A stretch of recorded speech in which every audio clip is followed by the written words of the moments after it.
ግን ኤቢዬ በጣም አመሰግናለሁ። ለሁለተኛ ጊዜ ነው ከእንደዚህ አይነት ጉድ ስታውጪ። በጣም አመሰግናለሁ። ሰብ እንዴት ናችሁ? ሰላም ናችሁ ሆይ? አለን እግዚአብሔር ይመስገን። ውድ ሀገሬ ልጆች፣ ውድ ሙስሊም እህት ወንድሞቼ ኢድ ሙባረክ ብያለሁ። እንኳን አደረሳችሁ። እንዴት ናችሁ? በዓል እንዴት እያሳለፋችሁ ነው? እንዴት ነበር? አይዟችሁ፣ በርቱልኝ። ደግሞ ለዛሬ አመት በሰላም በደስታ በአንድነት አድርሶን ለሀገራችን አብቅቶኛም ሀገራችንን ሰላም አድርጎ ሀገራችሁ ላይ ገብታችሁ የምታከብሩ ያርጋችሁ እና ውድ ቤተሰቦች ኧረ በእናታችሁ ላይክ፣ ሼር፣ ሰብስክራይብ እያደረጋችሁ ጀምሩልኝ፣ አበረታቱኝ። ግን ምንድነው እኔን የማታረጉኝ? በምን ምክንያት ነው? ካምር እኔ አልገባኝም። በጣም ልመና ስላበዛሁባችሁ ነው መሰለኝ። በጣም ይቅርታ እንደዛ መሰለኝ። ዛሬ ግን በአዲስ ቪዲዮ ካች ብለናል ማለት ነው። እንግዲህ ሴራ ጠንሳሽዋ የቤቱ አመጽ ዛሬ ተባራለች። ከቤት ወጣለች ማለት ነው። ከቤት አስወጥተዋታል መድኃኒትን። ማርታ በጣም ነው ያዘነችባት፣ በጣም ነው የተናደደችባት። እንደዛሬው ራሱ ተበሳይታ ማታቅም።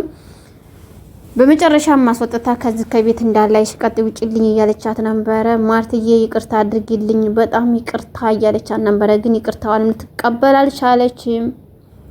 በጣም ከባድ ነገር ነው። በዛ አጋጣሚ እሷም ወጣለች። ናታንና አቢጌልም ዛሬ ትንሽ ገጫተም እያሉ ነበረ። ምክንያቱም እንደምትወደው እንደምታፈቅረው ነግራ፣ ግን እኮ አንተን ብወድህ ምርጫህ ነው ያንተ ምርጫ ነው እያለችው ነበረ። አንተ የምትወደው ዳጣን ነው፣ ስለዚህ ለዳጣ ምን ትሰጫታለሽ፣ ምን ስጦታ ትሰጫታለሽ ብሎ በሚነግርባትም ሰዓትም እኔ እኮ የዳጣ ስጦታ ምሰጣት አላወኩም፣ ልደቷ ይሁን የክርስትና የሰርጉን አላወኩም። ስለዚህ ሁሉም ስጦታ ስለሚለያይ ልሰጣት አልችልም ገና ስላላወኩኝ አለችው። ግን እኔ ብሰጣት ደስ የሚላት ነገር አንድ ነገር አለ። አንደኛ እናቷን ብታቅ ደስ ይላታል፣ ሁለተኛ አንተ ብሰጣት ስትለው እኔ እኮ ለሷም ላንቺም አይደለሁም፣ ምክንያቱም እኔ ራሴ ምርጫ እንጂ የምይዘው አንቺ እንዲያስመረሽኝ አይደለም ብሎ ነው የመለሰላት ማለት ነው። እንደዛም በሚልባት ሰዓትም አይ እኔ እኮ እንደዛ ያልኩት ሲጀመር እንደዛ ብዬ ልናገር የቻልኩት አንተ ብቻ አይደለህም ወንድ ብወድህ ምርጫ ይኖረኛል፣ ምርጫ አለኝ፣ ብዙ ወንዶች አሉ፣ አንተ ብቻ አይደለህም። ይሄ እንድታስብ አረጋለሁ እንድታስብ ሁን ምናምን እያለች ስትለው ዛሬ ግን አቢጌልም ሆና ነው በሰላም ነው ወይ እንዴት እንደዚህ ልትሆን ቻለች እያለ እሱም ግራ ገብቶት ነበረ። አርጁንም ከውጭ ላይ እየመጣ ነበረና ሲመጣም እውነት ለመናገር ከምርር በጣም ነው ያሳዘነኝ። አርጁን በጣም በፍቅር እየተጎዳ እየተሰቃየ እየተንገላታ ነው ያለው። እሷ ግን ልትረዳውም አልቻለችም። ምክንያቱም ይሄን ልትረዳ ያልቻለችበት ምክንያት እሱ እንጂ የሚያፈቅራት እሷ አታፈቅረውም። በአንድ ሰው ፍቅር ከሆነ በጣም ከባድ ነው ለአፍቃሪው ማለት ነው።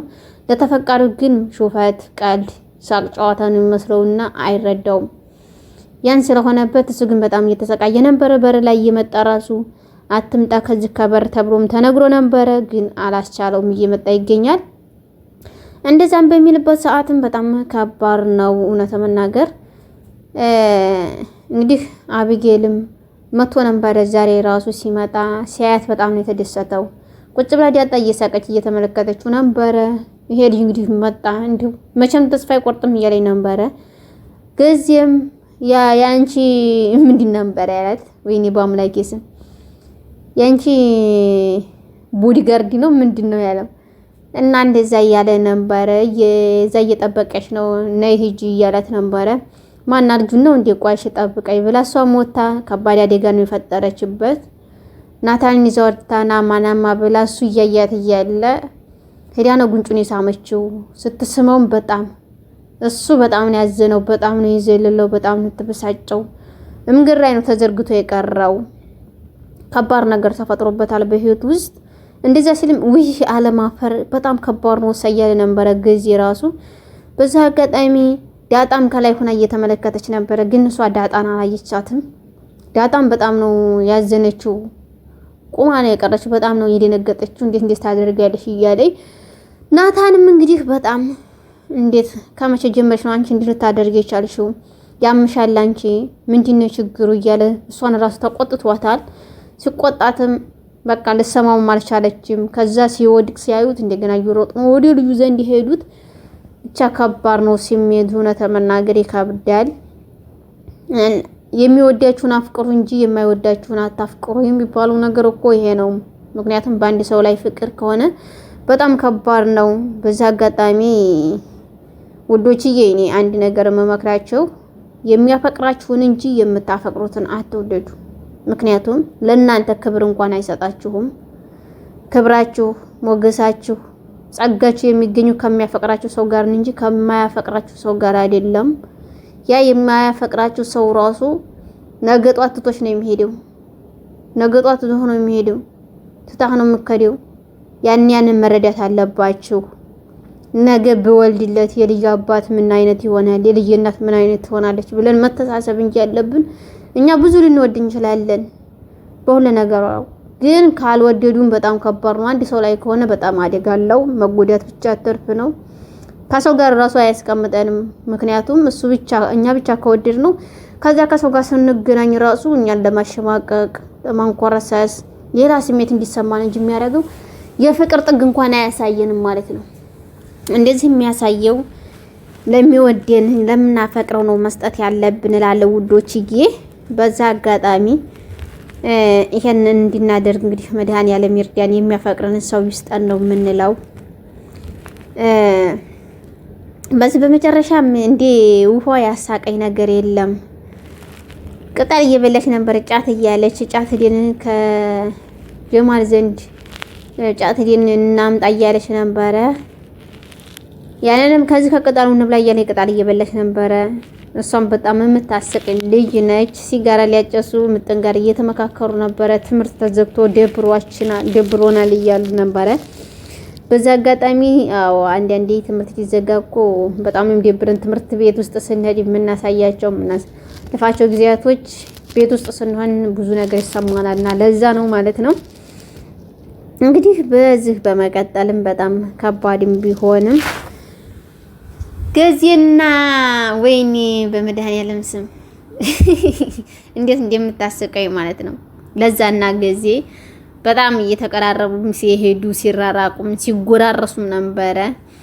እሱም እንዴት ይጣፍጣል እንዴት ነው ምግቡ ምናምን እያላት ነበረ። ምክንያቱም ይወዳታል፣ እሷም ተወደዋለች።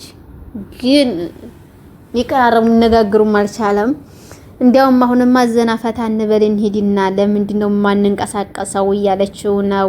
እንግዲህ ወጥተው እንደሚዝናኑ ባለሙሉ ተስፋ ነን።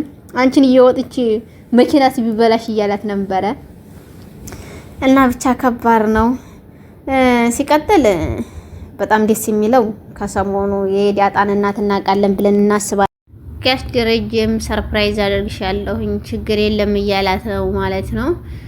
ጋሽ ደረጀም ሰላምዬ ዘንድ ሂዶ ልጇን ታቅፎ ልጇ ጋር ሲጫወት ነበረ። በጣም ደስ የሚለው ነገር እሷም ራሱ እንዴት ጋሽ የመጣህ እያለችው ትገኛለች። በጣም ደስ የሚል ዜና ይመጣልናል ብለን እናስባለን። በቀጣይ በአዲስ ቪዲዮ እስከምንገናኝ መልካም ጊዜ መልካም ቆይታ እያልኩ ከዚህ ሰናበታችኋለሁ ውዶችዬ። ሰላም ሁኑልኝ።